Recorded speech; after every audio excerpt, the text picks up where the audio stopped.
I have a question. Where were you Monday night? Monday night. My wife and I went to the movies. What did you see? Clue, a whodunit. What was the second feature? Second feature? This isn't 1957, but if it were, it would be episode 326 of the Remarkable something. No, Retro, the Retro Rewind podcast. Retro systems online. Reflux capacitor fluxing. Scanning movie space-time for 12 Angry Men, 1957. Rewinding in 3, 2, 1.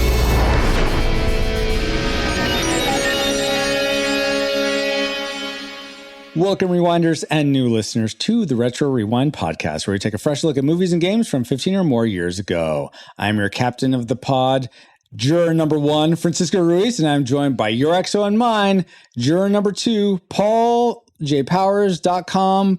Wait, Paul, the juror number 2, PaulJPowers.com Powers. That's what I meant to say. Let's suppose it's just PaulJPowers.com/juror number 2. Let us suppose that.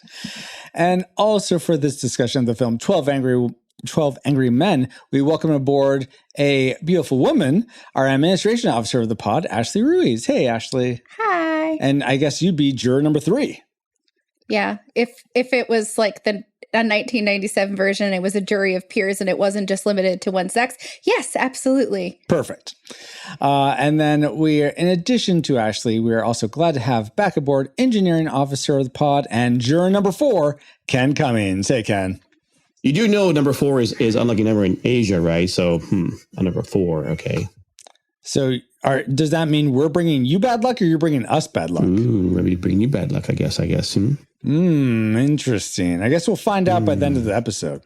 But well, I'm glad to be back. Thanks for having me. I appreciate it. Especially for an old movie. No, I was not around for this movie when it came out. I am not that old. I wasn't going to ask. I was just going to assume. Like that makes it better. Yeah, that makes it really better. Yeah. But regardless, now that you have a quick flyby of who we are, Paul, can you give us a quick overview of the production specs for? Okay, now listen. You gotta listen to me, Paul. This is What? 12 Angry Men. It ruins the bit when I listen to you. 12 Angry Men, 1957. Men, released August 16th, 1997 on Showtime. It's rated PG-13. He did runs find an hour and 57 minutes. It was directed by William Friedkin and written by Reginald Rose. Paul. His name's Friedkin, by the way, not Friedkin. Oh, freaking William, whatever. Paul, why don't you give me the teleplay? Why don't you go to the wrong year with that? What? Jeez Louise. Paul, the 1957 12 Angry Men, please. Oh, are you Sidney kidding Lumet, me? director, Henry That could have Fonda. been brought to my attention yesterday.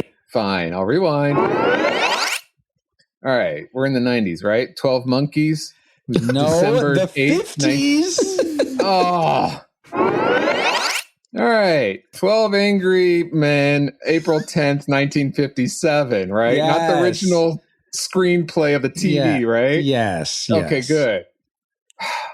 Runs an hour and 36 minutes and is rated approved. Directed by Sidney Lumet, I don't know how you pronounce it. Written by Reginald Rose, with lead stars being Henry Fonda, one of the grandpas from National Lampoon's Christmas Vacation, the not so nice one, and Piglet. And music was composed by Kenyon Hopkins, who wrote less than 3 pages of music for this film, probably. Are you ready for the box office trivia? Yes. Great. Forget everyone in chat and everyone listening. We'll just move on forward. Sorry, I was thrown. Ask me again. Monday night? This Monday night? Okay. And are you ready for the box office trivia? I am ready. Ashley, Ken, are you both ready? Yes, I'm ready.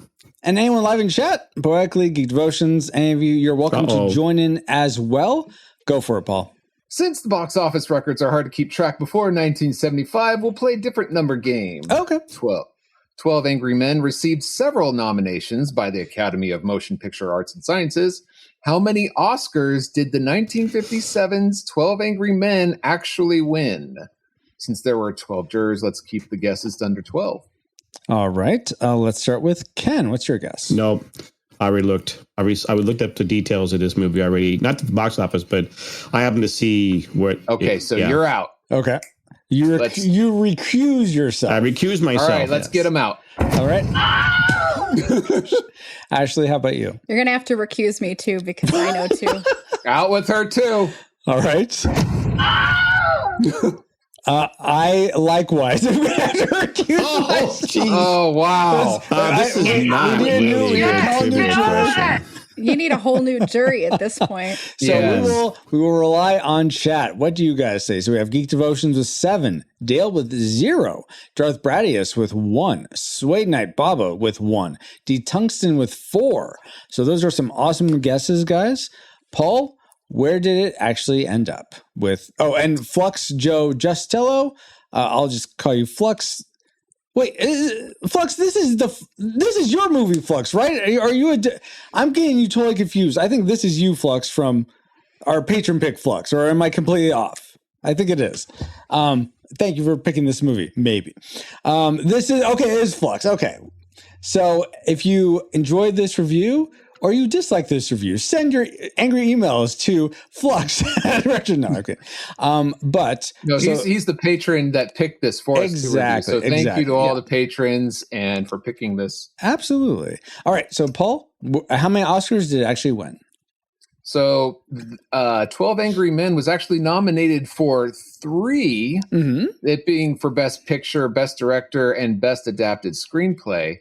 But it actually only won 0. So Dale wins. It didn't win any. What was interesting, I thought, was Henry Fonda was one of the producers, and so his name was listed under nominations for Best Picture. Oh, okay. Correct. Kind of throws you off a little bit. Like, why is he listed there? Because he wasn't the best actor, but was one of the producers. Yeah, because the producers get the Best Picture I was award, shocked right? that it done nothing. It makes you wonder what other movies happened in that year that he won. Or that one was On the River Kwai won all those. Yeah. River Kwai, David Lynn. Or Bridge over the, what is it? Is Bridge over the River Kwai. Obi-Wan Kenobi winning the Best Actor. That's right. Okay. Yeah. That's one I've never seen. So it's a good movie. Yeah. And if someone would like to join our patronage and request us to review it, that's how you do it. I'm glad Flux picked 12 Angry Men. It's a good movie to pick. Yes, much better than Chariots of Fire. Who picked that one? What? There were no chariots. There was no fire. 0 stars. Ken, thank you for the death stare you're giving me. We're having some fun at Ken's expense because he actually picked Chariots of Fire. But let's move on. Thank you for those factoids, Paul. And let's see if any of them factor into our memory mind meld or subsequent roundtable discussion, which we'll get into once Alice has located our target film. Alert. Target located. Spoilers incoming. Establishing analysis vector. Thursday night on MeTV Movie Classics. He stabbed his own father 4 inches into the chest. Supposing they're wrong. The odds are 1,000,000 to 1. We're trying to put a guilty man in the chair where he belongs. We're talking about somebody's life here. 12 Angry Men. Thursday night at 7 on MeTV Movie Classics. Where was I? Thursday night? Yeah, sorry. Got it wrong. Yeah, MeTV Movie Classics. That great station is what we remember, right? Right? Maybe? No. Right. But regardless of where you happen to see this, when you happen to see this, what did we remember about 12 Angry Men? Let's go to our memory mind meld synopsis for this film. A trial of murder is at stake as young Mr. Lincoln tries to ensure a defendant that heaven can wait while Piglet works with the odd couples. Rain and heat in the city raise tensions while 12 angry men try to rationalize an execution. Broken and shattered, one man realizes how far he is from his son, while one man playing a silly game of let's suppose changes everyone's mind. Okay. I don't know what this heaven can wait stuff was. And who's this Henry Piglet Fonda guy? was young Mr. Lincoln. Oh, Jack Warden was with what's his name in Heaven Can Wait. What's the guy's name? Sister brother to Shirley MacLaine. Well, I can't forget his name all of a sudden, And John Fiedler was Piglet. Regardless, I think we were deceptive. You guys, never mind. The hate Chariots of Fire, don't know those things. I'm out of here. Please stay, Ken. We appreciate your opinion. You've already been ejected at least once. Oh my gosh. Yeah, it's true. But I was lost in space for a little bit there too, remember? Cue the music. Oh my word. So based on those memories, as flawed as they were, what terrain did they lead you to predict for this film before you either watched it for the first time, and let us know if that's the case. I know it's the case for two of us, or watched it, rewatched it. So let's know your prediction, and also when was the first time you watched this film? Let's start with Ken. When did you first see this, and what was your prediction? My prediction was classic. My first time. One of the things I was doing at one point, this is kind of old school, you go to the local library and you can borrow a local VHS tape and bring it home to watch it in your VCR. Oh, wow. I liked watching old movies. I don't know if this was one of them, but I think I saw it back then. It's probably watching it a couple of days ago with my wife. So third time, I think, in my life I've seen it. Okay, very cool. And then let's go with Ashley next. Wait, what did you predict, Ken? I got lost in your story time. Okay. Got lost in story time. It was classic. Ashley, how about you? Okay, this was actually the first time I've ever seen this movie. I've heard the title before, but I had no context for it. So I saw it for the first time on Sunday night, just based on what I speculated with it generally being regarded as a good film, because it makes a lot of top 100 lists and whatnot. Roger Ebert loves this movie. So I assumed it was going to be somewhere in a classic, but since I have no context for it, I just went with nostalgic. Okay. That's totally fair. Paul, how about yourself? The first time I saw it, it was either required or suggested. I think it was required viewing back in college for a debate class that I took. So that was about 25 years ago. And I remember liking it back then. Not like the best movie ever, but being impressed. And I haven't seen it since, but I gave it, I'm giving it a hopeful classic. Hopeful prediction. Classic. All right. And much like Ashley, I only recently saw this a few days ago for the first time. And it's always been one of those where I knew I should see it because, like Ashley said, it's on all these top lists. Lots of people love it. I was never like, man, I really need to see this movie. But with it being so highly regarded, I was willing to give it a shot and predict classic. So it has a high bar to hit. So we'll see if your expectations might have been a little too high. We'll see. Possibly. But it'll be interesting to see if our predictions for 12 Angry Men come true. But first, let's get into what we liked most about this film. I'll spin up our best bits. Our best bits of 12 Angry Men. And let's start with Ashley. What's one thing you liked about this film? Oh my gosh, where do I start? I really loved Henry Fonda. I loved that he was leading the charge for Reasonable Doubt and asking questions of the jury instead of just going along with the crowd, actually having a conversation with everybody instead of simply saying, yeah, let's send the kid to death. It's all good. There's nothing. Let's not question anything. Let's just go with everything that's been given to us and just let him die. But he had some humility there, saying, hey, I don't know that I have all the answers. We should probably have a discussion before just going along with the charge. Yeah, and he was very convincing and charismatic. I've liked him in other movies that he's been in, and he had me sold from the minute he opened his mouth. He's also, I mean, I agree. He was totally good. He's also the one that made all the Model Ts, right? The Henry Ford dude? Yeah. The same guy. Henry Fonda, Henry Ford. Well, one wears a hat. Some jokes work and others just don't. I'm glad to take a shot. He may not have won any awards with this movie, but he did right before he died. So, Oh, what did he win before on he Golden, died? he won the best Oscar for On Golden Pond. It was his last. It was his last role. So he finally got it. Golden Pond beat Chariots of Fire. Oh no, Chariots of Fire won Best Movie. Oh, did it? Well, then what am I thinking? He won. Oh no, you're right. It beat On Golden Pond. That's right. We had this whole discussion. Me, and I said, whether movie I go On Golden Pond. I mean, I loved On Golden Pond. It was a great movie. Henry Fonda, Katharine Hepburn. Holy mackerel! Okay, what a movie. Sorry. Wait, the guy who created the Model T won the Oscar? Yes, Paul. Absolutely. Okay. He's a timeless actor. I'm being ridiculous about that, but yeah, that's a great pick, Ashley. I'm curious, Ken, was Henry Fonda or one of the other jurors something you really liked in this film? What I liked was the way I think this original movie, the original was a courtroom drama on television. It was not a stage play, but still, I think the way they did it back in 1954 on, they kind of a stage. I liked the way the director made it a stage production.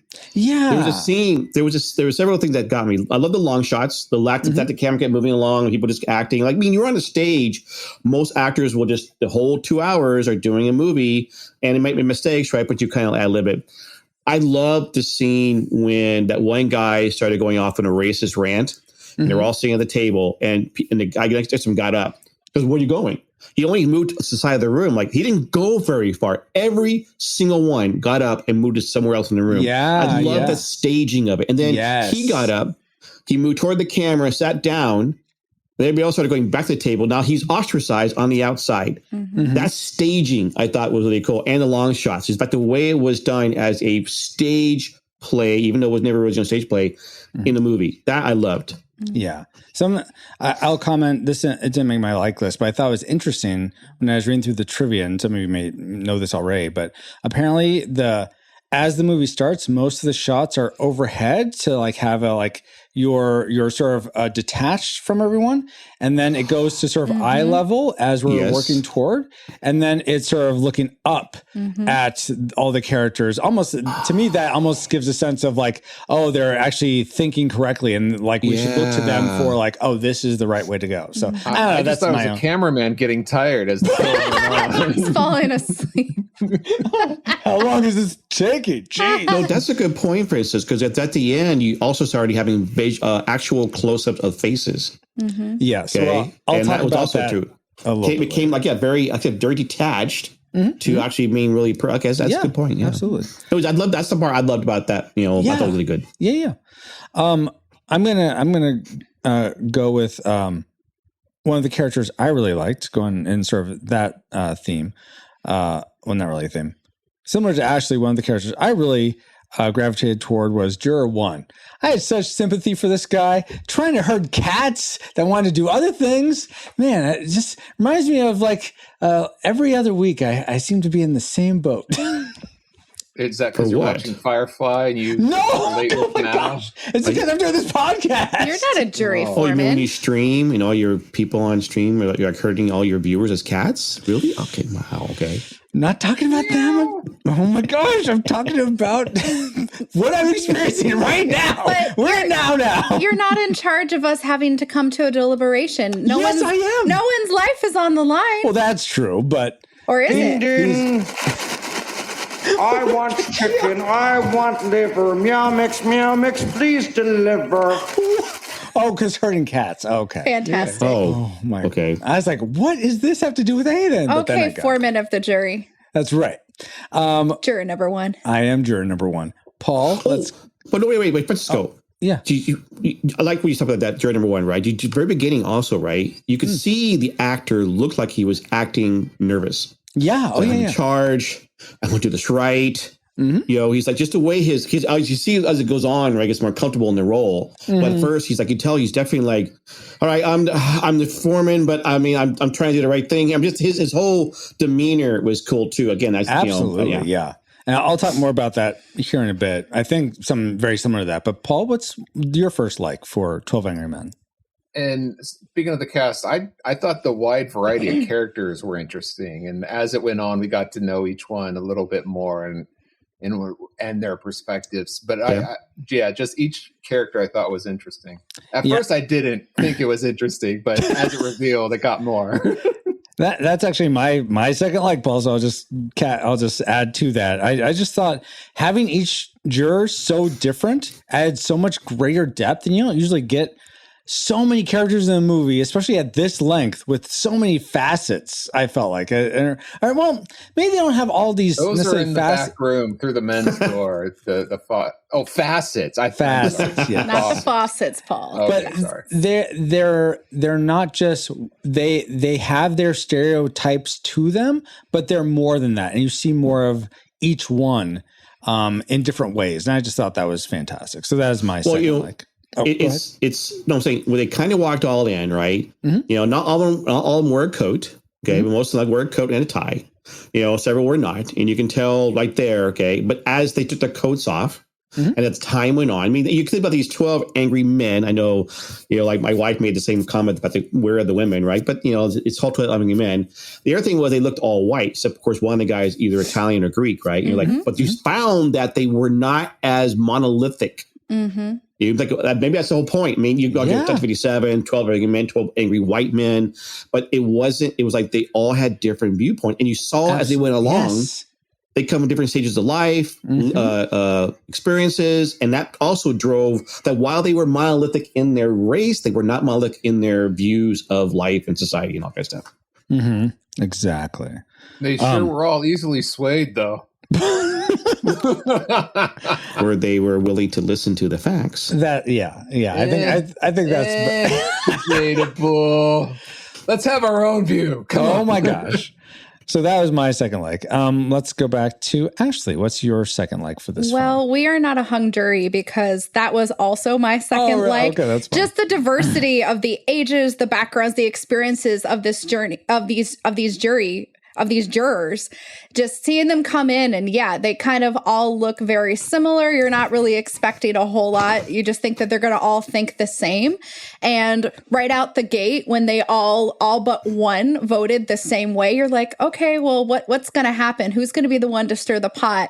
And it was just cool to see as we got to know them, just how vastly different their thoughts and experiences were. Yeah. And some were parents, some were not, some were slightly younger and grew up in different backgrounds. It was just a really cool experience to see how much diversity there was, even with a fairly homogenous group. Absolutely. Yeah. So this is the first time you guys saw this movie. Did you guys know the outcome before going in? No, I didn't. Absolutely not. I knew nothing no of clue nothing. that in the end they would turn around, go from 11 to 1 to 1 to 11. I think I had a sense that one of them was going to be like at the start. One of them was going to say not guilty. Otherwise, you don't really have much of a movie. Yeah, your movie would be over too fast. Okay, no, that's good. That's good. I mean, I've seen it before. That's why I knew the outcome, but that's good. I didn't want to spoil myself. Yeah, no, right. Good. Yeah. So, Ken, why don't you spoil us to Hung Jury, another thing you because liked. that was not one of my likes. Okay. Oh, okay. So, all right. So it's kind of an interesting thing, right? At the very end of the movie, the man, that last guy, Lee J. Cobb, right? The actor's character, he was shattered. Okay. Yeah. He was just there. Everyone's leaving. Okay. And then Henry Fonda goes to the camera's over there. Henry Fonda goes to the coat rack, gets the guy's coat, and comes over, helps put it on. Yeah. It was just one of those things where like helping him with the coat at the end was like, that was a really cool moment. I liked it because it kind of transcends the fact that, it wasn't supposed to be what we, one, showing the humanity of Fonda's character to that, you lost your son. 2 years he's not seen his son, right? And it's like one of those things. And the fact that guy is like shattered now, but also the fact that, we're humans and, I was not your enemy or antagonist. I was your like part of the jury type of thing. I just like that part. Yeah, it definitely showed that, excuse me, he wasn't trying to, it wasn't like a gloating thing. I think it could have gone that way, I suppose, if Henry Fonda, the character of juror number 8, was more of like just in it to win it. But it wasn't that. It was just like this. Right. Yeah, we're all still men here. That would have been funny. As he's crouched down, as everyone left, and it's just him too, and he bends down right in his face and goes, ha ha! And leaves. Wow. Oh my. Paul, why don't you tell us something that you actually thought was fun or you liked about this film? I liked the way the knife scene built up. Yes. Because they presented it in a way like, okay, this is like a one of a kind knife. It was, here's all these scenarios. And it's like, okay, this proves it. And then juror number 8 pulls out the exact same kind of knife, disproving it. Yep. And it was like, oh, wow, that's cool. But now, granted, it's illegal for him to do his own investigation, and it would have been thrown out. Or that is even buying that knife. He said, well, right. more on that later. Yes, more exactly. on that later. Right. And I have more on that later. But if you minus that part, I just thought it was a cool way to present this one part and then totally reverse it right after. But I thought it was absolutely good. Yeah. Awesome. Well, let's talk about the most awesome parts, our classic makers for this film. Ken, kick us off. The cast. Absolutely the cast. I mean, Henry Fonda is a great actor, period, okay? The fact that I was looking at this, I mean, every generation of actors, you find them in multiple, TV shows and movies, right? You look at everybody. I don't know the old man, the 73-year-old guy, right? He was actually 73. The old man was, in his 70s. But Jack Warden from Heaven Can Wait, other stuff, right? Jack Klugman from The Odd Couple, right? John Fiedler, who's Piglet, okay?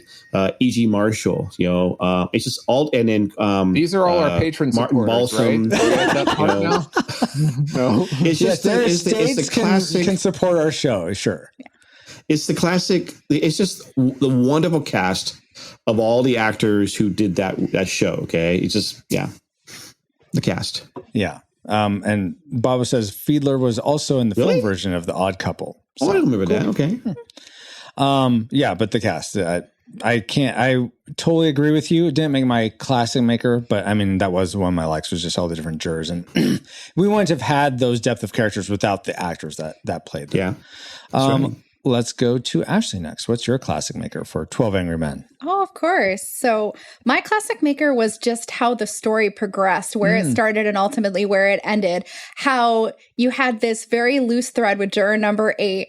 And slowly but surely, as there were more conversations happening, the thread got pulled a little bit more and a little bit more and a little bit more until it completely unraveled with the defeated, was he juror number 10? Henry Fonda was juror 8. No. I'm talking about the one that was just like the one who had separation from his son. I want to say 3. He was 3. Okay. Until juror number 3 was like, not guilty, and he was just broken. He was broken at that point. But just to see, they slowly turned with each line of discussion, how it became more and more likely that this kid probably didn't do it. And they were like, unless we're 100% sure, we're going to be the one that sends this kid to the chair. And just seeing where it started and where it ultimately ended. And it was such a short movie, but the fact that so much was able to happen in such a tight time frame. And I just loved how it started and how that reasonable doubt became more and more and more and more until everyone was finally in agreement. It was that's a good point, because like E.G. Marshall's character was the Wall Street guy, and he was adamant. He had the facts. He was facts, knowledge, logic, right? I liked him so much, And the old man's like, what are you doing? Like, what? Like the pinched nose thing. He's like, and he's like, he was like, not guilty. Why? Reasonable doubt. I'm like, it's like that threw him, because I saw the same thing. You're right. How could it was I'm kind of highlighting what you just said and just the fact of the other character, but little by little, absolutely, just little by little. Yes. I will comment real quick, just since you said that moment of juror 3 being broken at the end. That honestly brought a tear to my eye. I was just like so torn up for him that he just had all this especially hate. as a dad. Yeah. That's just all this hate that came out because of his estranged son. And I think if it broke him that was what he was wanting to be. That's what he was jurying. That's what was on trial in his mind, not this kid. This kid was like a placeholder for him. So, and that he couldn't, he finally broke past that. So it's just a beautiful, heartbreaking moment. Well, similar to that guy who was the racist, or at least he was like all them types, Oh yeah. And at first everyone was kind of agreeing, but the way he went off and ranting about it, right? Then he was also got ostracized, pushed to the side, right? Because like they were like trying that he had his thing he was trying to get, to punish, might say, Yeah, that was Ed Begley, right? Juror number 10? Was it? Yeah, I think he was 10. Yeah. 11 was the guy with the glasses that was like the advertiser. Anyway, oh no, he was 12. What? Regardless, it doesn't matter. Too many random numbers. 12 was that guy. 11 was the Italian Greek. Was he Italian? That's right. Greek? Yes. Yeah. I think I would say Italian, but maybe it was Greek. He felt Italian. Regardless, Paul, what's your classic maker for this film? I'm just curious what Italians feel like after Ashley's comment. I mean, kind of like spaghetti and sauce, I think. All right. Yeah, just stick your hands in. All right. Sorry, what are we on? Classic Ashley makers? is like, are you a quarter Italian, Ashley? Yeah, I'm a quarter Italian. Yeah, so- my grandfather was first generation. So my great grandparents, actually, my great grandparents. I was born in came over. Italy, so I'm Italian adjacent. Exactly. Yeah. Paul, but more seriously, what is your classic maker for 12 Angry Men? All right. Well, actually, it lines up with Ashley in that it's. I thought it was an interesting premise to go like what Ashley was saying. It's kind of like 10 Little Indians. You all have like a group, but it's like one by one they each go down and change their view. And I just thought it was an interesting story and premise. Mm-hmm. That was Absolutely. the best part. Yeah. And for my classic maker, it's similar to those, but a little more specific was all the, I guess, self-owns, I'll say, of juror number 3. I think Lee Cobb's All the character. cell phones? Not cell phones, owns. Yeah. So the way you pronounce cell phone is... I understood him. Okay. So, right. for example, he's going off about how the old man is he heard him. And then at the end, juror 8, Henry Fonda essentially baits him into saying, oh, he's an old man. What does he know? And he juror 8, Henry Fonda gives him this knowing look, and he's like, oh, crap. I was just saying how we got to rely on him. And what does he know? So that's a self-own. And in another instance where you got me moment. He got himself moment. He got me. Yeah. Oh, yeah. And then the other moment where Henry Fonda gets him so worked up that he's like, I'll kill you. I kill you. And then Henry Fonda's like, now you wouldn't really kill me, would you? Because they had that whole interchange before about how. Yeah. Which annoys me because if I say it, I mean it. Oh, well, okay. But that's not, I think you're a special case in that. So. Yeah, or am I? You're going to impose your beliefs on others. That's very egocentric and that's not very open-minded, which you're supposed to be in this kind of movie scenario. It's one of its flaws, in my opinion. But we're not on my opinion. So on your cell phones. 1957, great cell phones. The Nokias and Ericssons were great. It was fantastic. All right, cool. Owns is what was my classic maker. So when you sell your phone, oh my gosh, what's another word for it? I can't think of what else you would call that, but you got me. I guess, sure. But when you do it to yourself, that's a little different. Yeah, you step in the trap yourself. Yes, I guess. All right. Regardless, lots of things to like about 12 Angry Men. But there's probably some stuff we didn't so much like. So all 12 of those angry men. Okay. Well, something though. Oh, you know what? Speaking of the 12 Angry Men that we liked all of them, there's something else I liked, guys. And that would be, the Rushmore Show. The Rushmore Show is the place for ranking the ultimate top 4 in sports, video games, nostalgia, movies, and so much more. Each week, Andy and Kirk spark engaging discussions and friendly debates, making the Rushmore Show your compass in the realm of pop culture rankings. Find them at youtube.com/The Rushmore Show, where it's all about your top 4 and nothing more. So, did they do like a top 4 cell phones or something? Like, what does that have to do with what we're talking about? Well, I mean, this is like at the top of lots of people's ranking lists, and they do essentially ranking lists of 4. So, Can I ask a question though? oh, sure. Have they done any ranking of like courtroom procedurals or like crime dramas or anything You know like what? that? I'm sure they've done crime movies, top crime movies. So that's kind of like this. Yeah, but you're pulling on a loose thread. So, well, let's see. It's going to unravel. Vinny, I'm trying to think. There's 4 of us. A few good men. A few good men. That's a good one. I'm sure there's a few others in there. Firm, like what? Maybe. What's that one where Matthew McConaughey? He does like a courtroom one. The Lincoln Lawyer. Maybe Lincoln Lawyer. Maybe it's Mississippi. I mean, hey, there's even courtroom procedural in Legally Blonde. There's courtroom in there. There you go, Legally Blonde. There you go. That would be in my top 4. All right. That's great trivia, Francisco, but we're not there yet. No, we're not. No, it's okay. So, you know what? It doesn't really have a lot to do with 12 Angry Men. So, you know what? To repay the criminal justice system, why don't I give you guys some trivia about this film? Is that okay? Sure. Sure. About cell phones? No, about 12 Angry Men, PolitiPowers.com. Oh, you sound like wait. Let me get the bailiff. Bailiff, can we have the list? Yeah, and their cell phones. You're suddenly becoming one of those angry men. Jeez. Here it is, guys. Some trivia from the bailiff. Did you all realize director Sidney Lumet, I'm not sure either, had the actors all stay in the same room for several hours on end to do their lines over and over without filming them? It's called rehearsal. This was to give them a real taste of what it would be like to be cooped up in the room with the same people. Yeah. With that in mind, I'm curious for you guys, what's a room you had to stay in the longest? Like one room you had to stay in there. Maybe you could go out for bathroom breaks, but you're in this one room the longest in your whole life. And like, how long was that? Let's begin with Paul. I don't know. I guess my office.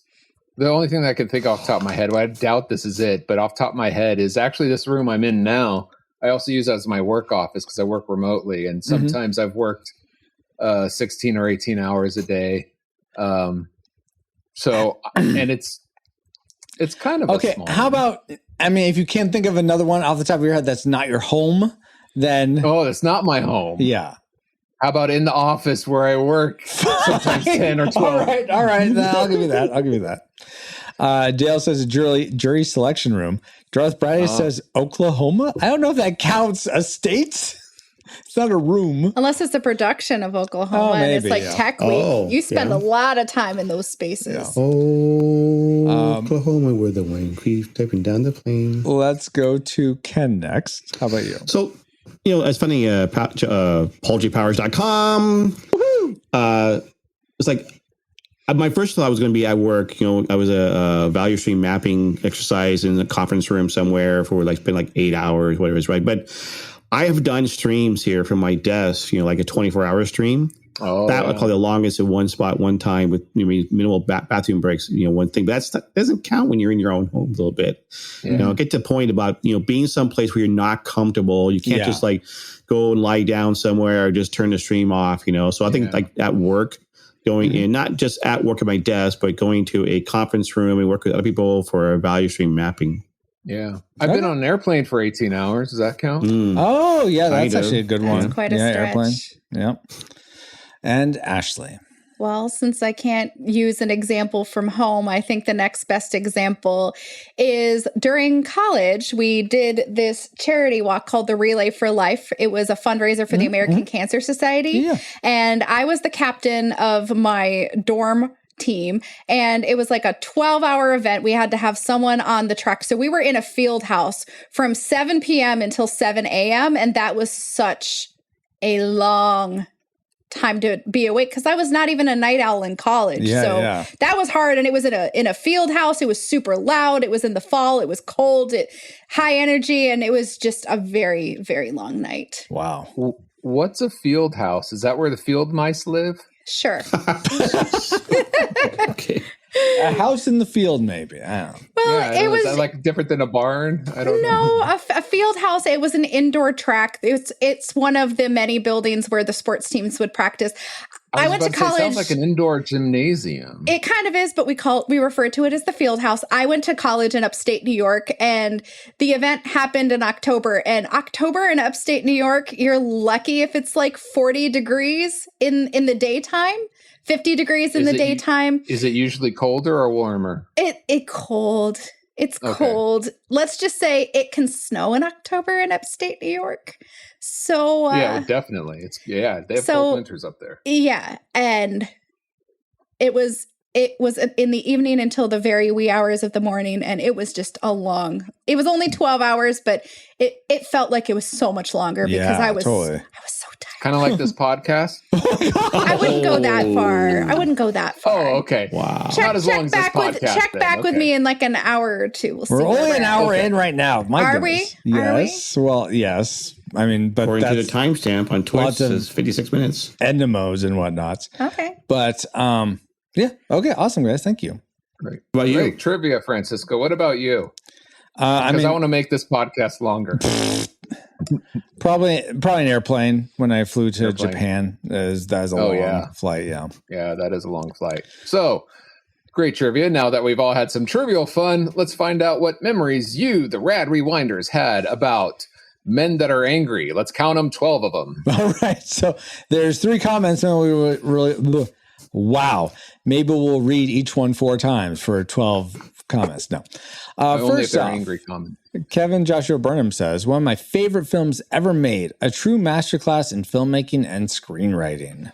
Not angry enough. Get them out. Jeez. All right. On to the next Wardell White says, saw this one for the first time in school. Can't remember if it was in English or civics. Either way, I like this movie. From Henry Fonda to Dr. Quincy, I mean, Jack Klugman to Piglet, excuse me again, John Fielder. I thought all actors did a fine job. Awesome. And Jeremy Shields says, this is on my list for movies to watch for watching movies with my pastor, which is a podcast Jeremy does. I've never seen it before. A true classic. How do you know if you haven't seen it before? It's an educated wish, husband. I guess. I guess that's what makes it true. I suppose so. But regardless, thank you all for sharing your memories. None of them really kicks us into the dislike section, so we'll just kick ourselves over the dislike section. Alice? Worst woes. All right, so let's get into our worst woes, the things we disliked about. I'm glad you're ready, Darth Bradius. The things we disliked about 12 Angry Men. Let's begin with... you know what? I'm going to go ahead and kick us off with this. Don't play the sound, Paul. Dang it! Ah, darn it. And this is like some technical. This is like very technical stuff. Both of them having to. Technical stuff bothered me too, but it didn't make my list. So thank you. Okay, so 2 of these have to do with Henry Fonda. First off. And some of you commented on this. I think this is more a product of the time, so I'm willing to forgive it. That's why I'm coupling it with another dislike. But how is it that he gets a knife into a courthouse? They don't do any pat downs or anything. They trust everybody. They trust everybody. If there's no metal detectors. I knew there wouldn't be metal detectors. Probably not even armed guards. You have your bailiffs, and that's probably it. Jeez. It's a trusting system. If you're not in cuffs, we can trust you. This is before society got way wacko. I guess so. Indeed. If you're wearing a suit and you're smiling, you're probably trustworthy, right? Then my second that I'll couple with this is, I guess, is less Henry Fonda and more Piglet. And they even he didn't even have to bring in the knife. The fact that they're able to manhandle the evidence of the that's another knife. Thing. Yes. Yeah. But I think it's this is an error that didn't have to be there, and that's when he's doing his awesome like example, which is a great thing to like prove that the old man getting up from his bed, walking over to the door, how long it took, that it wasn't just 15 seconds, it's 41 seconds. But if you time it on the movie and it's in real time, it's 31 seconds. So come on, just say it's 31 seconds. That's still more than 15, or time it out to be 41 seconds. I don't know who they think they're fooling here. Maybe there's a cut. No, there isn't a cut. I watched it. There's no cut. How many times did you watch it for analysis sake? Well, I watched it the first time through that. I'm like, I'm curious if that, because whenever there's time things like that, I always like to see, did they really match it up? Because I always think that's great if they do match it up. No, that's a good point. You know? And they didn't. And there's no reason not to have. So that's the part that bothered me. I applaud you for that one, Francisco. Good job for finding that. Thank you, Paul. Okay, that's my first dislike. Let's go to Ashley next. What's something you disliked about this film? Well, I didn't like how early in the film, how everyone was just sold to send this kid to the chair. Oh, yeah. That they just took everything that was presented to them and go, gee willikers, they did such a good job at presenting an open and shut case. The kid has to be guilty because look at all this evidence. I'm not going to think for myself or question anything. So I'm just going to vote not guilty because I've got tickets to a baseball game, or I don't want to be here. Gee, it's hot. I don't want to be in this stuffy room. They were not. Have you ever served on a jury? I've never served on a jury before. Okay. I went through jury selection, and that was a very long day. And I understand no person's time is valuable than the other, but someone's life was on the line. And the fact that they weren't even willing to deliberate, they wanted to take a vote and be done. Of the movie? No, I understand that. They were willing to jump into it, and as you went through the whole thing, there wasn't an open closed case. Like Jack Warden's character says, "You can say all you want, you'll never convince me." And he's like halfway through, he's like, "I'm not guilty now." You know, it's like. Well, go ahead. But so you understand, Ashley, that is the premise. No, I understand that that's the premise, but the fact that we had 11 out of 12 just right out the gate. Yeah. Right out the gate. Had seen evidence for 6 days, right? If I remember right, they were in the court for 6 days. So yes, that is the premise that has been set. But the fact that there's this young man, he's not even 18. It's likely his first offense. Yes, you can. No, it's not. No, he had other offenses. Okay, he may have had other offenses. That's neither here nor there. But the fact that this is this young man. Why'd you bring it up? Because I misremember things, just like we all do, because we're human. But they are struggling to see the humanity of this victim, this person who's being charged with this crime, and the fact that they're just ready. The victim, the dad is. No. I'm just saying, anyone who's going through this is being victimized by the court system. It's a hard place to be. You're going through it. You're going through it. American victim of the system. I get it. Yes, but what I'm saying is the fact that they are just ready to send him to the chair. It doesn't matter. We're not even going to have a conversation. They've presented all of this. I'm good right out the gate until Henry Fonda opens his mouth and goes, well, wait a second. Shouldn't we at least talk about this? The fact that they were ready right at the gate. And I get that that's the whole premise, but it bothers you that was happening. It bothers me just how easily they were ready to just send this kid to his death. Yeah. Well, that's good. I'm glad you were bothered about how easy they were to, Yeah, especially if that makes you self-reflective. Like if you're in that same situation, it's like, yeah, I don't want to be like these guys. It's like, it's just saying like, okay, I just want to be out of here. We've already been here 6 days listening to this trial. I want to be done with this as soon as possible. But what if one of them were in a similar predicament? What if they were facing death? Absolutely. And you would hope that your jury would actually take the time and have a conversation to be like, okay, let's do this vote. Who thinks he's guilty? All the ayes have it. Everybody says aye, and then you're done. And there's not even a conversation. Yeah. I feel like I'll just make it rattled me.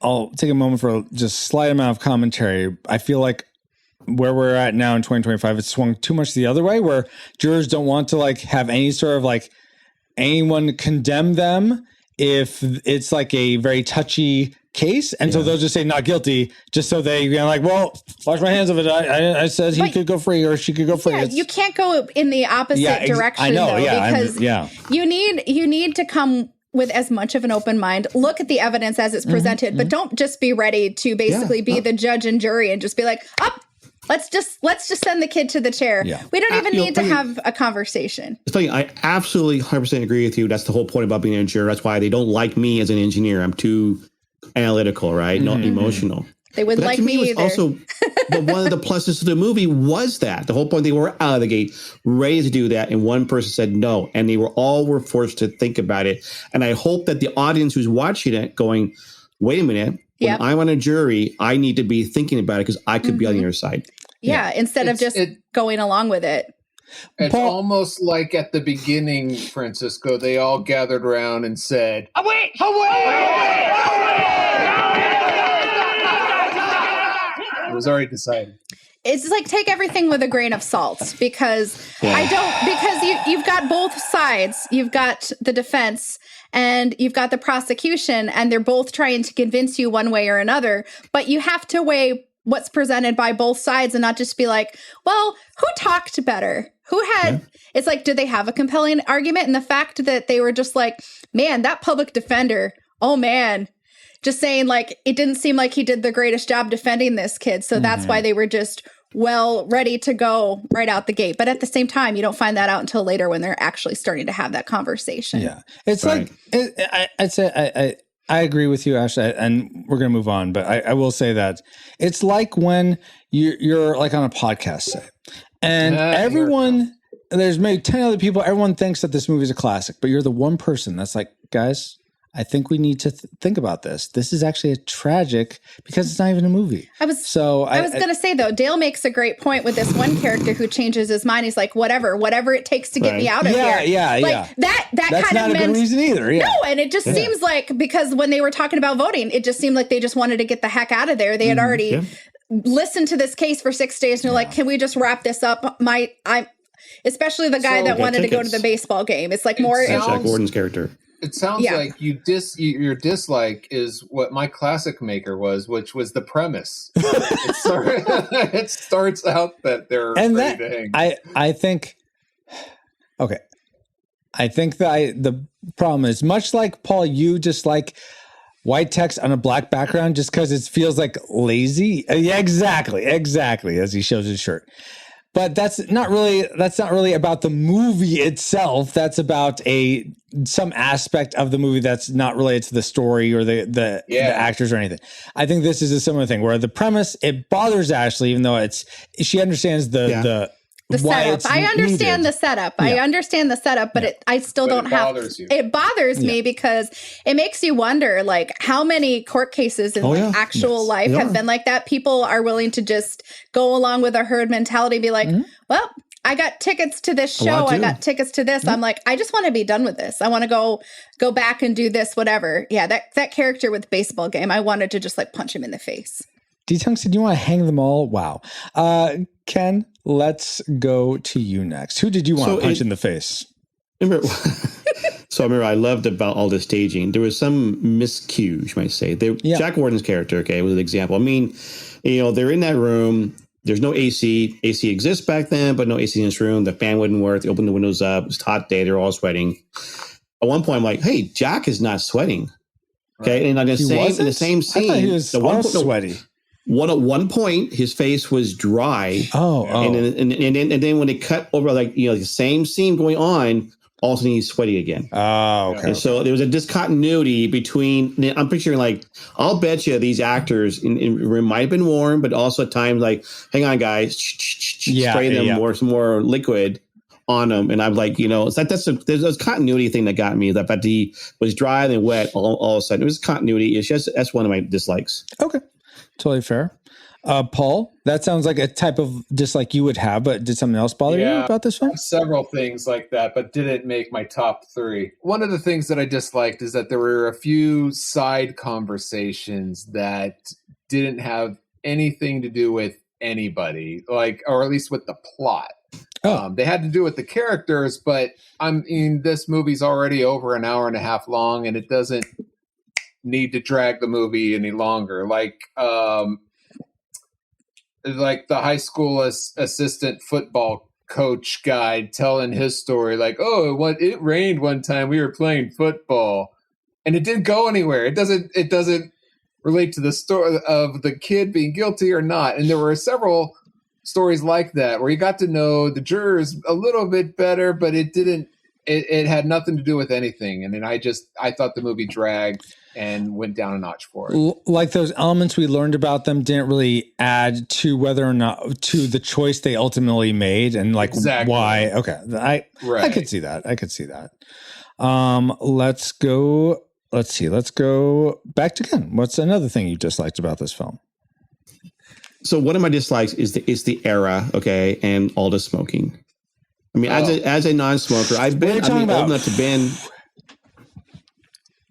I've been in places where they had a lot of smoking, okay, growing up. But it's like I was just like, holy mackerel! I mean, I know it's the era, the time, but still, it's like I mean, it's one of the things where it's like 1987. Probably wouldn't thought about it much back then, but today I'm watching and going, oh, just stop smoking already. You know? But smoking was healthy back then. All the doctors said so. It was good that's right. Kids don't smoke, especially if you have that Indian wampum. Wow, where's that from? Why do I know that? Move along. Fine. All right. Fine. Let's go back to Ashley then. Or did the smoking bother you, or is there something else that you wish went up in smoke? Well, yes, the smoke bothers me, but it's a product of its time, and it definitely didn't make my list. Something like that 12 angry white men. Sorry, go ahead. One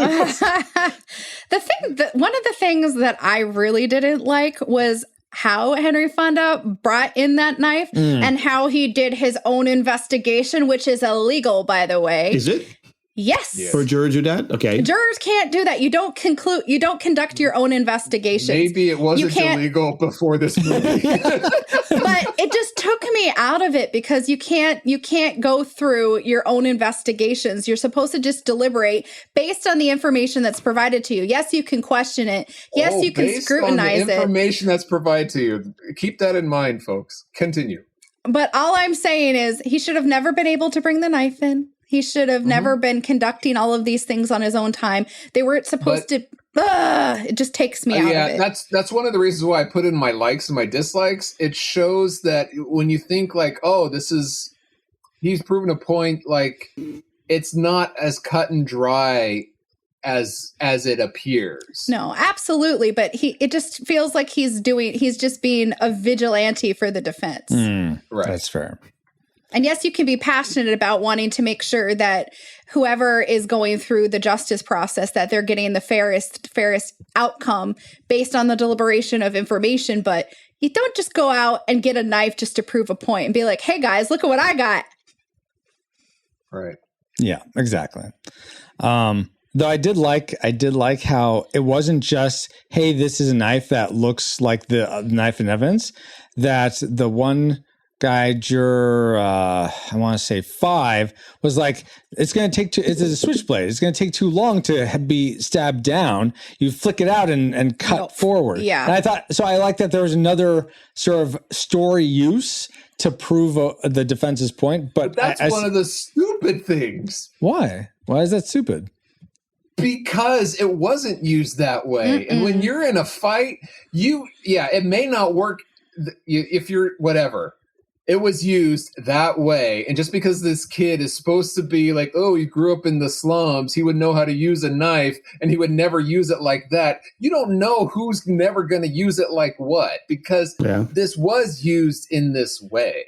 Yeah, but the whole point is if you're building reasonable doubt and the likelihood of this kid... There's a all right, go ahead. The likelihood because you're going right into my second dislike, which is they didn't explain what reasonable doubt is. They brought it up. There's a difference. What you're saying is they're building doubt, but they're not building reasonable doubt. Doubt is like a person I doubt he would do it because he might be used to doing it this way. Reasonable doubt is he would, look, I know this kid. I've seen him fight. He has never, in fact, he says he hates it when people use it this other way. Like he would never in his life ever do that. Then that's creating reasonable doubt. To me, it was reasonable just because there's so little time when the train was passing by and all that for him to switch it out and then change the angle. I feel like that gives the person plenty of time to get away and all that. Regardless of the train, it was used in that way.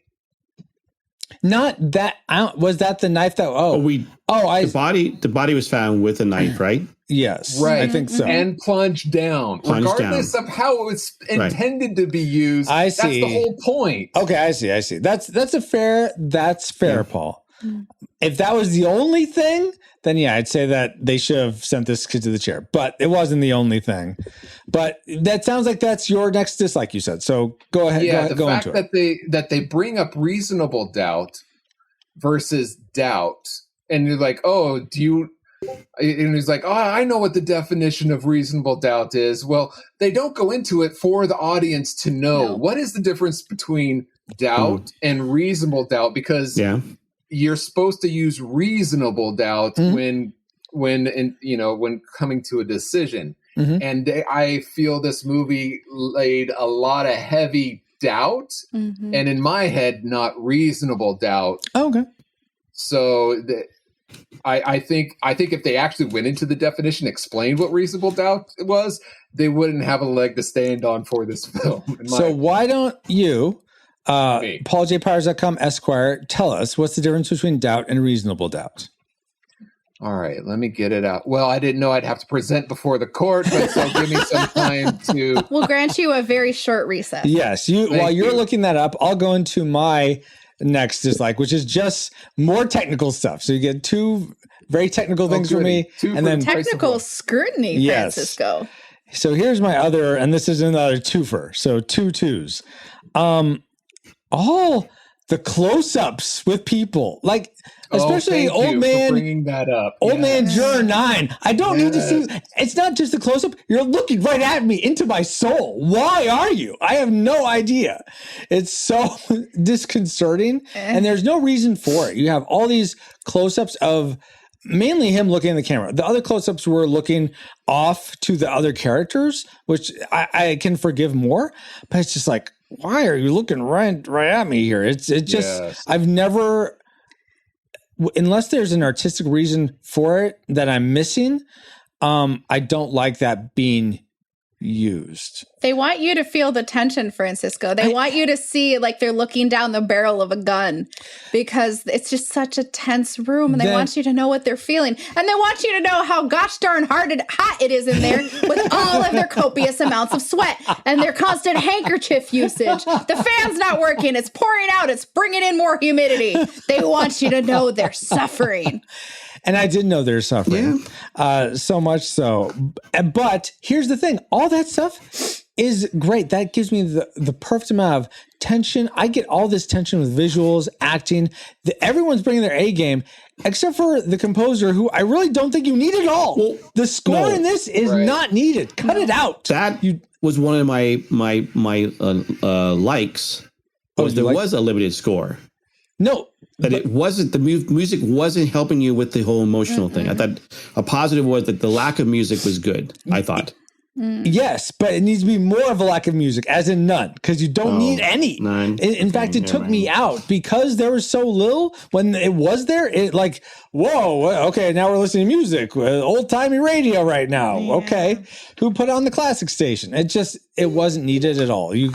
I had plenty of emotional resonance and rapport with these characters and understand and just how they acted and everything going on. I didn't need musical cues to help me with any of it, or unfortunately take me out of it. So that was my dislike, my second dislike. So Paul, you've had your recess. Yes. The judge is ready to hear your argument. Okay. So according to my research during this very brief window I've been given, by the way, I've only really researched 2 websites, but I'll go off the main Investopedia.com. Okay. Where, and this is actually not the definition that I was told. So I might be changing my mind here. Okay. All right.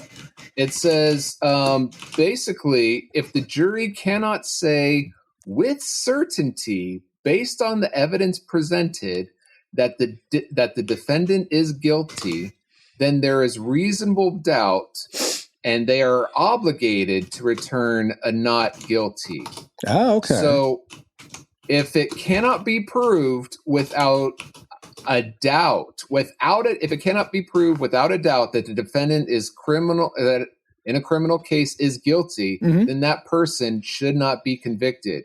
This is based on that everyone is presumed innocent until proven guilty.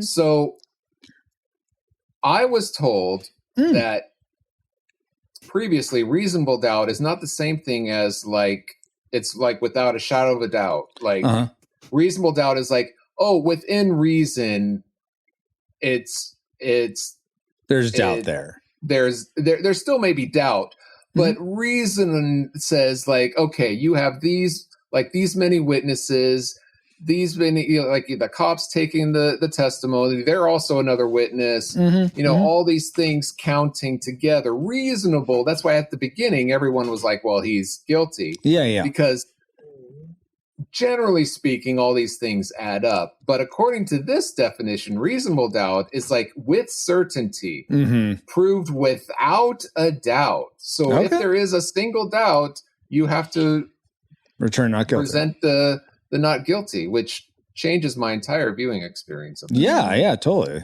That's it. Thank you for looking that up, Paul. I appreciate that. Well, thank you for making me. I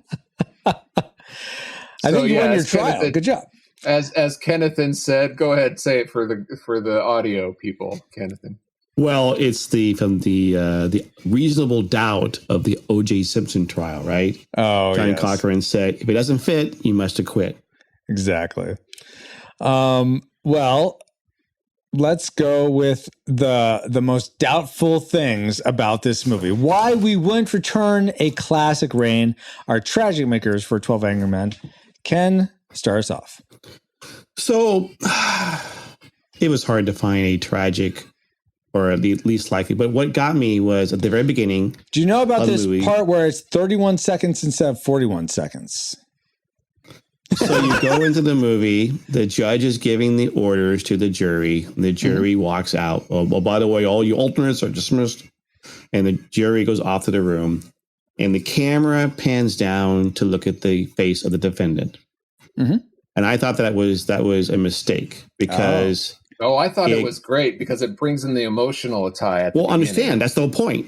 The whole point of the movie was about the logic, not emotions, and now you're seeing this young-looking kid. Yes. Okay. Oh my gosh, he looks doe-eyed and shell-shocked, and why am I here? Type of thing, giving you the ultimate like, oh, maybe this guy is innocent. Okay, before you even got into the jury room to say whether he isn't or not.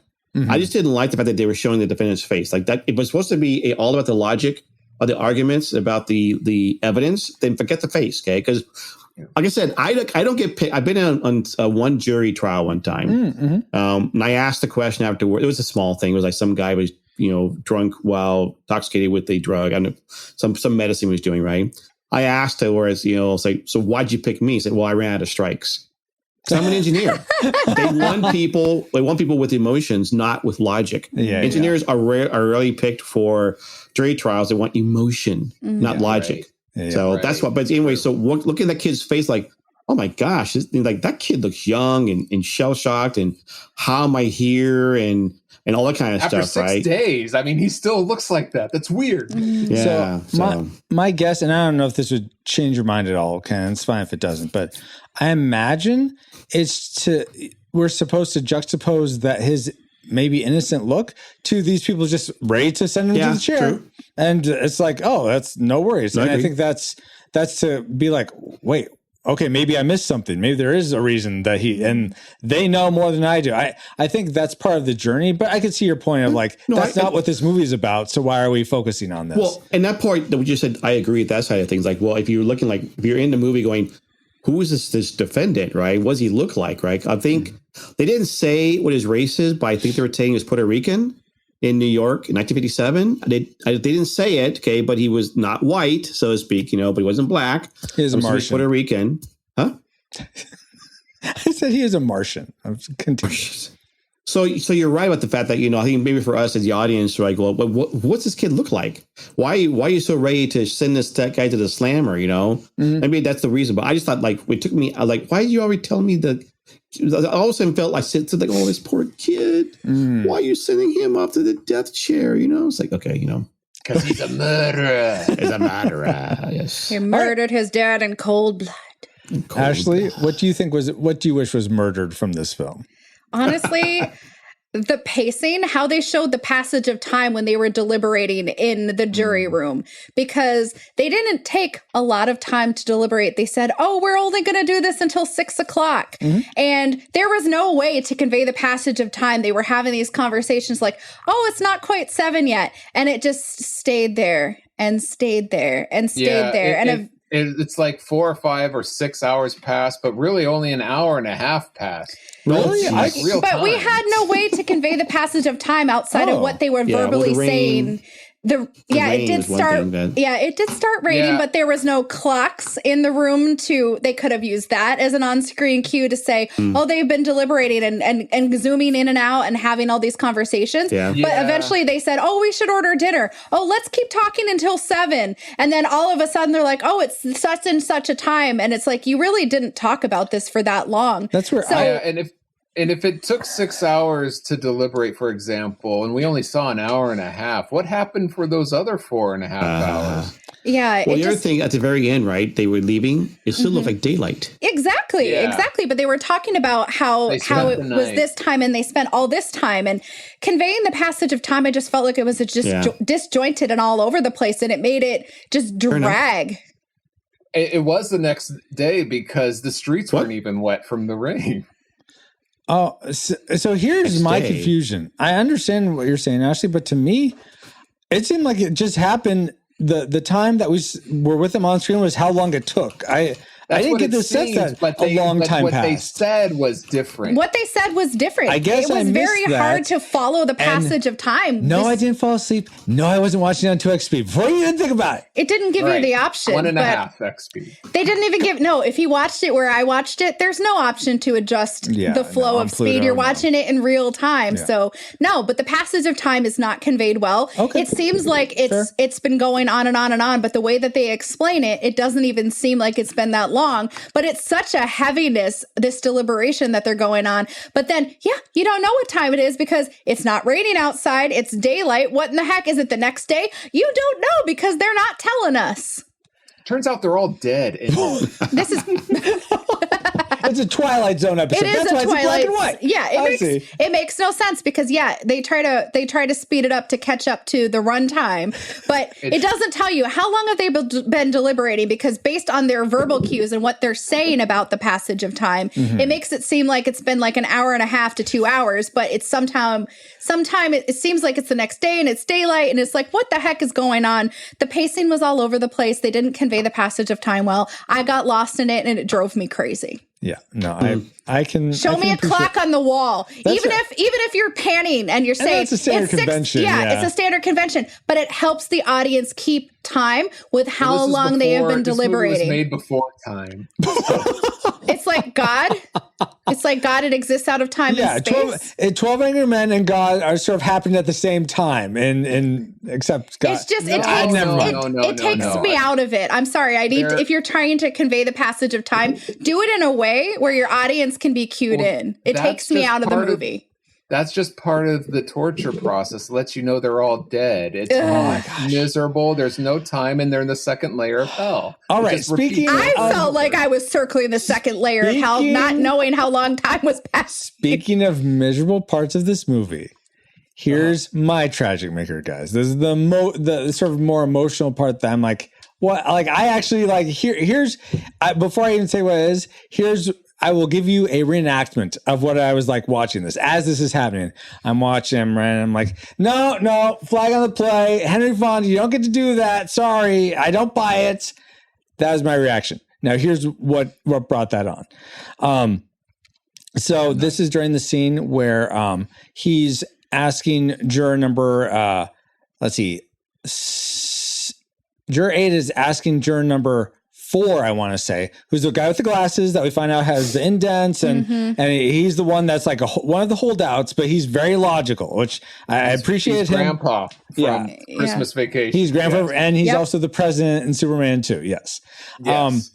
Anyway, so Henry Fonda's like, where were you on Monday? Oh, what about the day before that? Oh, you saw the movies. Okay, who was seeing it?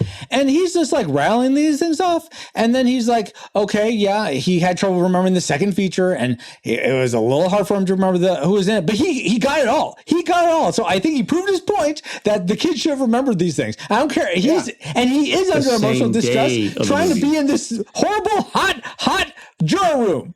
I agree. That was not convincing at all. The biggest problem was that he was asked about a movie that he saw 3 to 4 days or 5 days earlier. The kid was asked about a movie that exact same night. Yes, exactly. Yeah, that part, exactly. I agree with that. I was like, that's great. You went back to a movie he didn't know what happened in the second feature, but that was like days ago. This kid just watched that movie then. So Henry Fonda, you didn't prove anything there. Is what I was trying to say. Yeah. There were several things like that throughout the. No, that was the only one. No, there were several. All right, give us your tragic maker then, PaulJPowers.com. This is not it kind of goes into my tragic maker. But, all right, fine.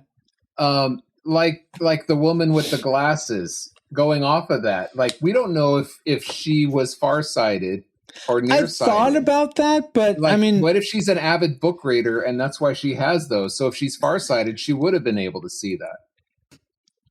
I don't know. So, that did come to mind though. But except the fact that if she's a book reader, that means then she's probably wearing it, but you don't wear them as long. No, that's why I said avid book reader.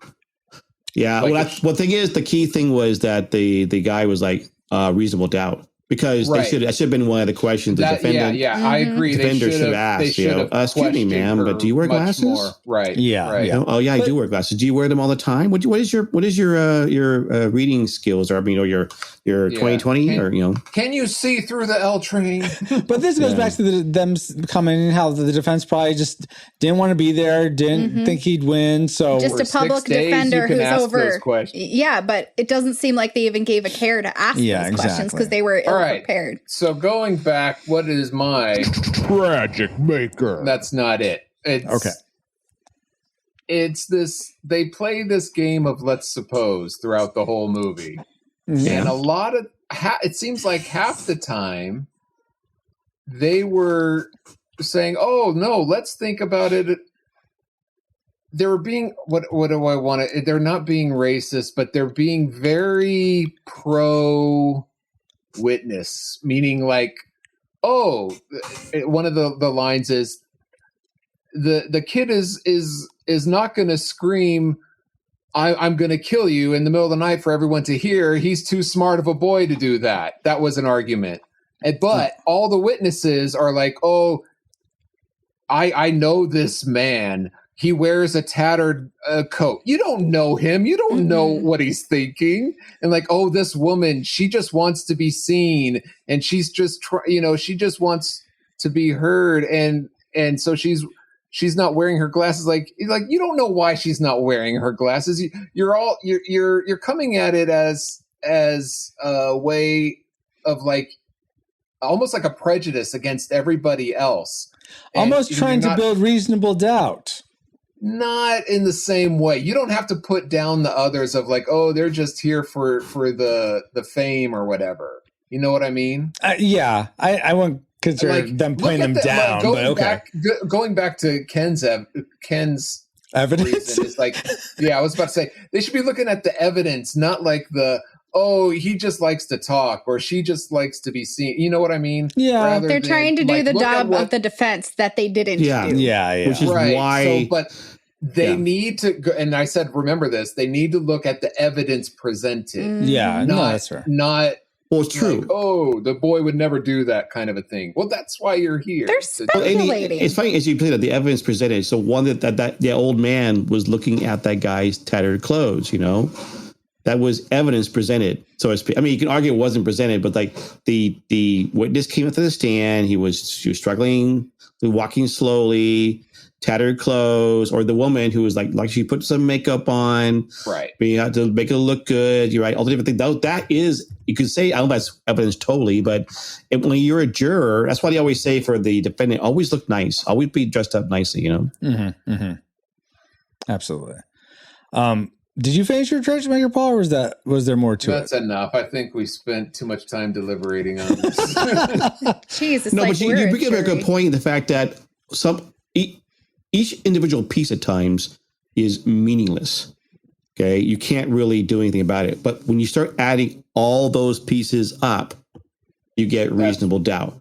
And again, when the E.G. Marshall character is like, with the glasses, they go, oh, a reasonable doubt. Okay, Yeah. It was not. There's things that this needs to go either be a hung jury, go back to retry it again, or something. But this was not a clear and cut case of murder. He could be guilty. That's what Henry Fonda said. He could be guilty, but there's so many questions here and enough reasonable doubt. Okay, and that's what I think. Every piece by itself became reasonable doubt. Yep. And you know what? I think that leaves time. We're going to go into juror, what's it called? Not quarters. We're going to we're going to deliberate. We're going to deliberate. Our final rating. Room. Yeah, go into the jury room and give you our final rating for 12 Angry Men. Alice, do you have those firing trajectories for us? Firing solution complete. Rating salvo armed and ready to fire on your mark. All right. Do we rate 12 Angry Men? Do we try? No, I'll just go with the normal parlance. Do we rate 12 Angry Men a classic? We'd recommend anyone go out and see this, whether or not they've seen it before. Do we rate a nostalgic? It's if you remember enjoying it, whether you watched it in college or maybe as a kid, I guess. Yeah, you'll definitely you'll definitely enjoy watching it again. But if you've never seen it, leave this one be. Or do we rate it a tragic? It's not worth anyone's time today. If you've never seen it before, keep it that way. And if you have seen it before, don't sully any good memories you have of it with a rewatch. So we'll begin with our guests as we like to. Ashley, you had predicted nostalgic. What was your final rating for 12 Angry Men? Well, after all this deliberation, after reviewing all of this evidence and just seeing all of the information before me, and not going just solely on my emotions, my final rating would actually be a classic. What? Oh my goodness. Simply for the fact that, it was well acted. The fact that there were so few actors in this movie, and it was 90+% of it was in a single room. Mm-hmm. And my gosh, just seeing the performances of these 12 actors, just seeing from where they start to where they end, just seeing the growth on this just 90+ minute journey, I can see why it is on all of the lists, why it was ranked as one of Roger Ebert's top 100 films. Like, I would watch it again. It was that good to me, and I feel like it deserves the rating of classic. All righty. So nostalgic to classic for Ashley. Now let's go to Ken. You had predicted classic. Did it drop down to tragic for you? I was going to ask for a secret ballot, but we already started voting. Oh, sorry, we're in deliberation. We gotta just say our piece. But they asked for secret here. Secret ballot. Remember that? Someone doesn't want it. Sorry. Anyway, I'm hopefully not going to disappoint anybody, but it's a classic. Oh, okay. Everything Ashley said. I was like, oh wow, he's going to go nostalgic. No, it was a classic. It was like the point where I'm like, again, I've seen it before, and what a great movie. Okay, and it's almost like you'll want to watch it again. I definitely want to watch the Jack Lemmon one that was done 40 years later, knowing that it's different cast of characters. Like one of the things that my wife pointed out was like, where are the women? Like, okay, well, 1957, women didn't exist could have in been, 1957. and they could have been jurors, but it's also 12 angry men, not 12 angry persons. But also, then, where is the quote? If this kid is Puerto Rican, where is the jury of your peers? Now, mind you, not in the race side of things. Other he young had boys who killed their father. But he had. They're already in prison, Paul. That's a jury of his peers.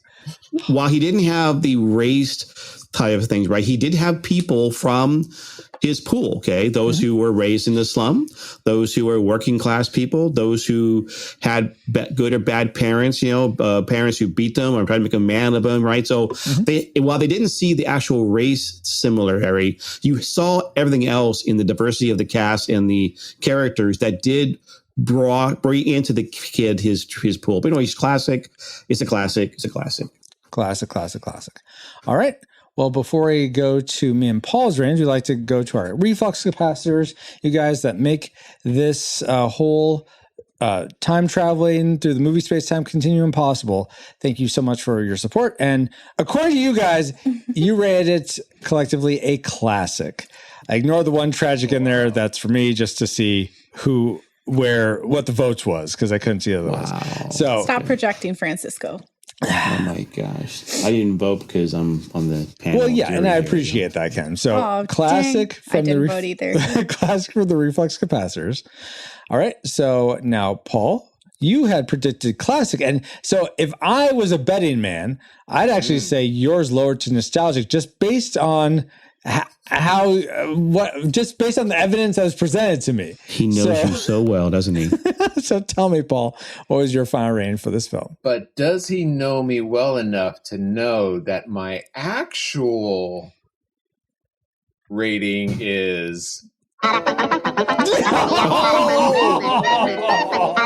there's a classic. With no music in this movie, found a way to get the song in. Okay. It's better than anything on that limited soundtrack. You know what? I'm gonna have to give you applause. That was well done. Well done. Great closing argument, Paul. Thank you. But seriously, you are correct, Francisco. This is a nostalgic for me. What? Okay. I do think there are things that bug me. I think it can be done better. I remember in college, after watching this, I watched the later one, the Tony Danza one, and being disappointed. Sorry, Ken, it's not as good as this one. But is it well made? Yes. But do I think everybody needs to go out and see it? No. If you skip it, you're not going to be missing much out of your life. But so it's nostalgic. If you enjoyed it, yeah, I think you'll definitely enjoy it. But I don't think this is one that needs to be on your top list to see. Gotcha. Awesome. All right. So we have 3 classics and nostalgic. So we got a classic on our hands, regardless of how I vote. Oh, yay. But, yeah, it's true. For me, I had, against my better judgment, gone with the will of the masses. What would you call it? Well, I went with the masses for my prediction. You mean like Jack Warden's character? You just flipped? Exactly. Whoever's going to get me out of this podcast, I'll vote that way. Okay. Good job, Captain. You don't want to waste any time. Democratic all the way. You got tickets to a game that you got to get to. It's a game. Yeah. I predicted classic. And after all the watching of it and whatnot, I would say classic. This was a great film. I really enjoyed it. I'm still a little flummoxed at the whole idea that it seemed like so much time passed. It didn't seem like it did to me. It was such a, for me at least, it was a very punchy movie. I thought it hit the points well, except for the music, which totally floundered it, but not enough to make it. Oh my gosh. But for me, yeah, I enjoyed it through and through. Classic for me.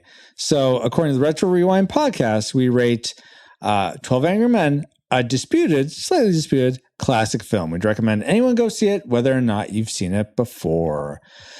But now it's time to get out of all this anger and get back to our own time. Good old 20XX.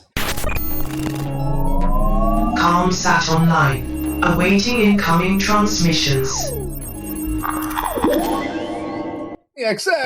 20XX. Feels good. 20XX. What is that? XX means 50, so that's 20, 50, 50, no, 100. 20. That's 20 XX 2100. 2020.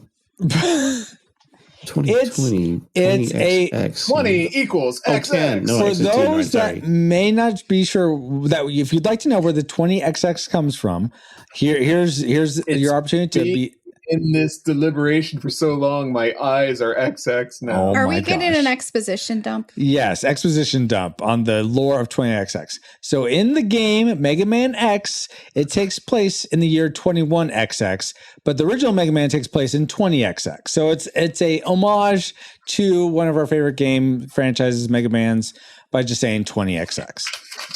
What? Because you didn't know when the show would be airing in the future. You're like, you're watching it 100 years from now. It plays that purpose too. Back at 20XX, I was like, it plays Mega that Man? as well. Yes. It's because, whenever the viewer listens to I think I it, it'll just be lost 20XX. faith in this podcast. It's a dual meaning. Hey. Anyway. Kenneth, just a word of warning, don't ask about the midichlorians. Oh, gosh. Don't do it. Don't do it. It feels good to be back, but we wouldn't have been able to travel back to 1957 to begin with if it weren't for our amazing reflux capacitors, some of whom are in the chat, and some of whom are right here. So they would be Deborah Powers, Geek Devotions, True of the Cellcast, Ashley Reese. Oh, you're right here. Kennethan. Oh, you're here too. Just a flesh wound. Really, Ken? Fabulous Lomax, that's our Bobo, D. Tungsten, Daryl Hafner, Cool Deluxe, Dustin, He's a Big Deal Warford, Flux, Redeemed Utaku, in addition to 2 other awesome patrons as well. Thank you all so much for keeping the gigawatts coming, and if you want to help keep us flying and get bonus content for your generosity, head over to retrorewindpodcast.com/support or firejoystudios.com/support to start. This stream is sponsored by pauljpowers.com. So, Francisco. Whoa. Yes, epicpauljpowers.com. Yes. Are there any ways for supporters to show us some love without breaking their bank accounts? Well, there are, but you know what? I'd like to take a moment, and we just deliberated about this movie, but let's pass a verdict on this kid. Was that kid from he's from 20XX too. Do you guys he's actually believe from 19XX? Do you guys believe he was guilty or not guilty? And the or patron what not if he was guilty or not guilty, but what verdict would we give as a juror? That's sure, yes. What verdict would you give if you were on this jury? So, and thank you again to Flux for not only picking this movie, but also asking this question. Let's go from oldest to youngest. So, Ken? I'm just like, What dare you assume I'm the oldest person here? How's that possible? All right, how old are you, Ken? No, I'm not going to say he that. meant the most mature. Yes, the wisest. So, I mean, obviously, all the evidence presented, there was a lot of reasonable doubt. Was he guilty or not? You know, it's like, because of the reasonable doubt, you know, I'm like,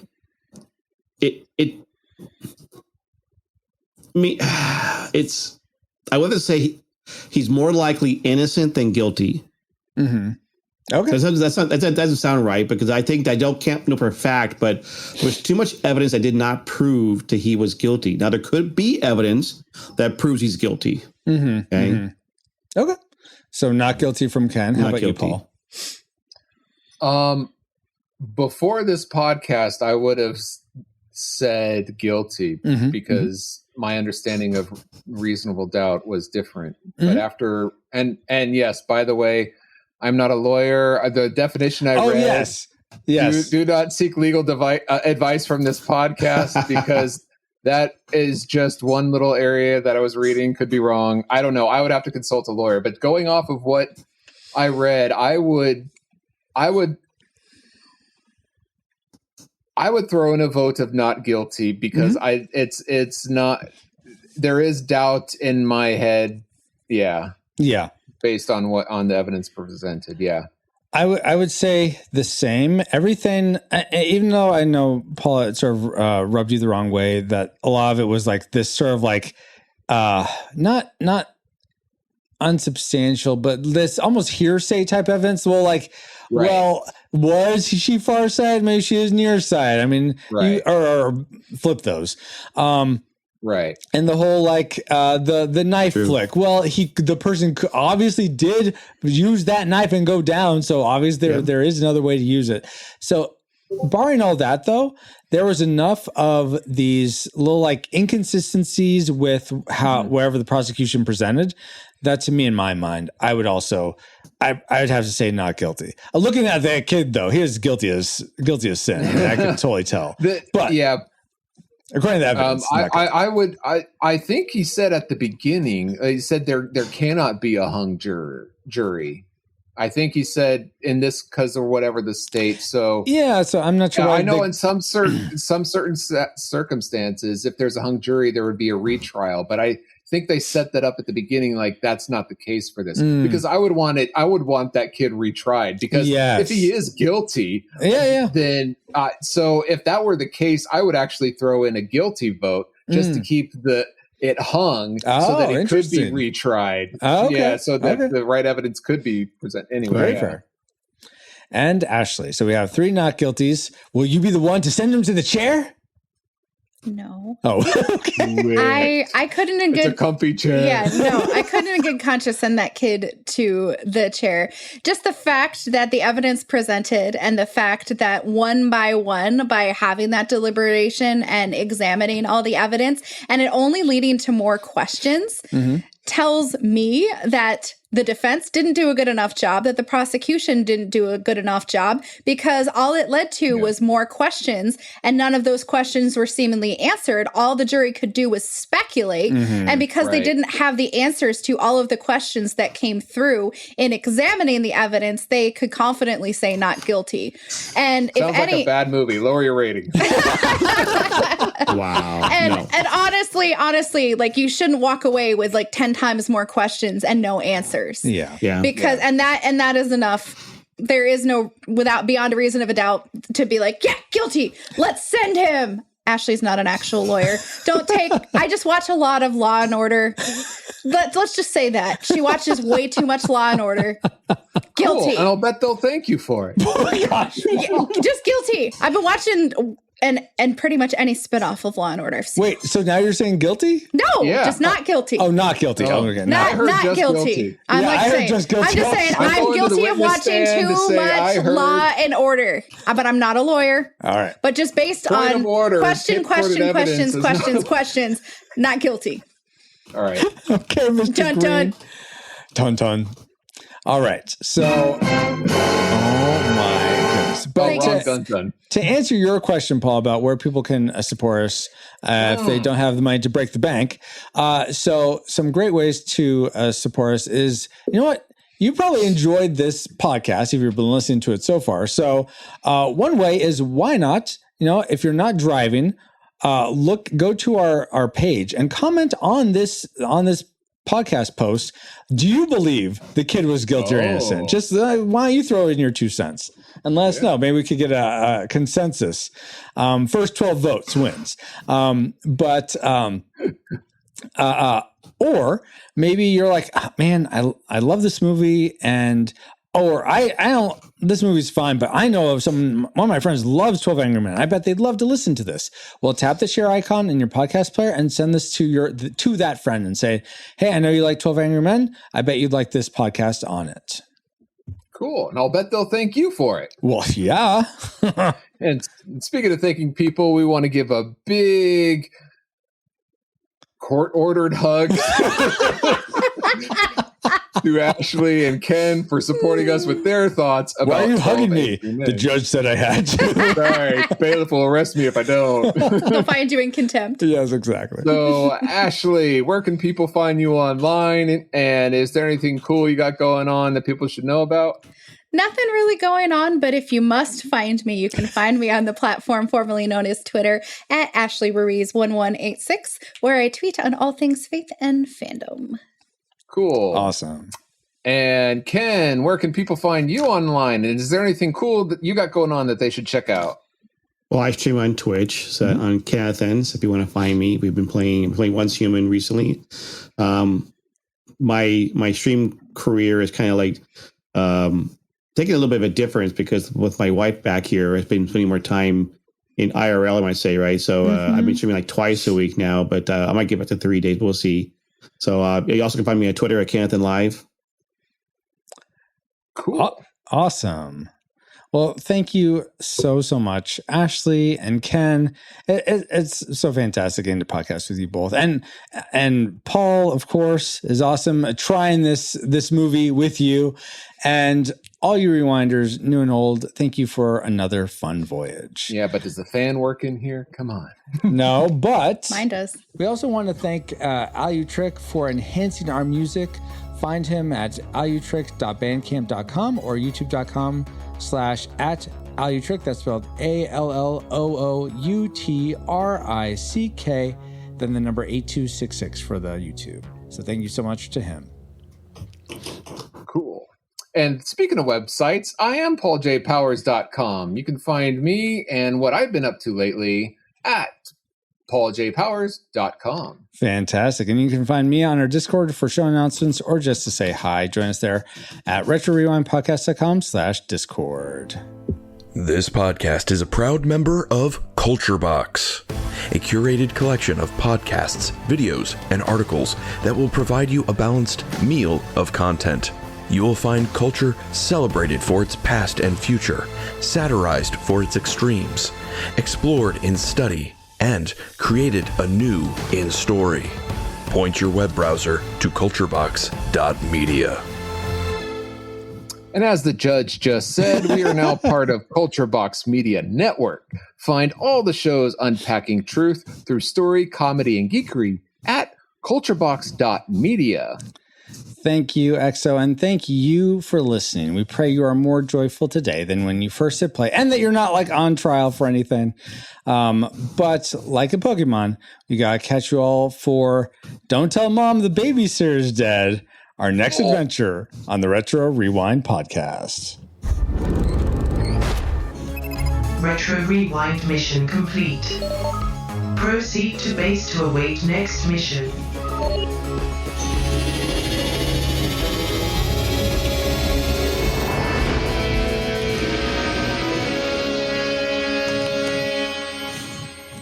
I don't understand you people. I mean, all these picky little points you keep bringing up, they don't mean nothing.